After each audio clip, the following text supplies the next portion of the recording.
కేసీఆర్ లేఖపై రేపు సమీక్ష. ఆయన లేవనెత్తిన అభ్యంతరాలు పరిశీలిస్తాం, వాస్తవాలేంటో తేలుస్తాం. జస్టిస్ నరసింహారెడ్డి. BHEL ప్రతినిధులను కూడా వివరాలు అడుగుతాం.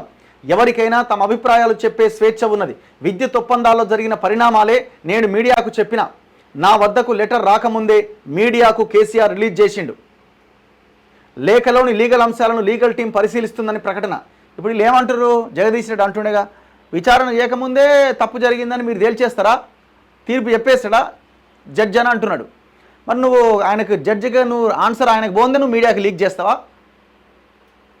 కేసీఆర్ని అడుగు. ఫోన్ ట్యాపింగ్ చేసి ముంబై నుంచి ఢిల్లీ నుంచి పరికరాలను ఎత్తుకొచ్చి ఆ రోహిత్ రెడ్డి మొయినాబాద్ ఫామ్ హౌస్లో అన్నీ ఫిట్ చేసి ఒక ఎమ్మెల్యే పోదామని రెడీ అయితే మొత్తం ఇంకొక ముగ్గురిని దానికి అటాచ్ చేసి ఒక పెద్ద స్కామ్ లాగా దాన్ని గూడు పుటాని చేసి చివరికి ఏం చేసిండు?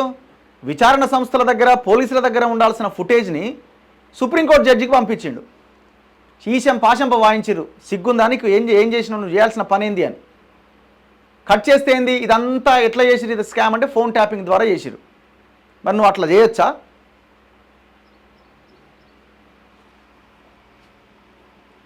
ఇప్పుడు రేపేనా? రేపట కేసీఆర్ లెటర్ మీద సమీక్ష చేస్తారట. ఏముంది ఆయన ఇప్పుడు దాని మీద ఆయన మంచి ఏమైనా నిజాలు మాట్లాడి దాని మీద ఏమైనా చర్చ చేస్తే దాని మీద ఏమైనా చెప్పొచ్చు. ఏముంటుంది సమీక్ష? మనం ఇప్పుడే చెప్పొచ్చు సమీక్ష.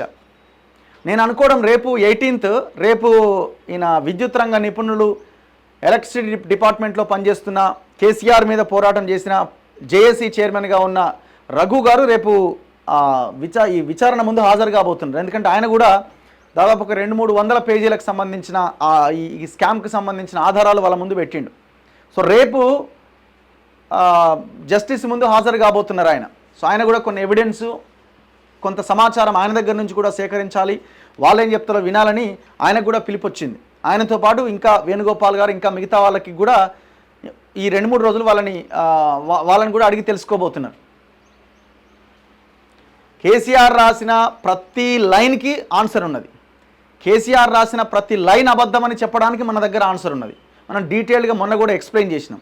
నువ్వు భద్రాద్రి పవర్ ప్లాంట్ మీద చర్చకు వస్తావా, యాదాద్రి మీద చర్చకు వస్తావా, ఛత్తీస్గఢ్ ఒప్పందం మీద చర్చకు వస్తావా, కాళేశ్వరం మీద చర్చకు వస్తావా, నువ్వు దేని మీద చర్చకు వస్తావో రా, మేమే డిస్కస్ చేస్తాం. నువ్వు ఎవ్వరూ అక్కర్లేదు. ఇక అంత పెద్ద ఎక్స్పర్ట్ని తోపని అంటావు కదా, మేము అడిగే ప్రశ్నకు సమాధానం చెప్పు చాలు.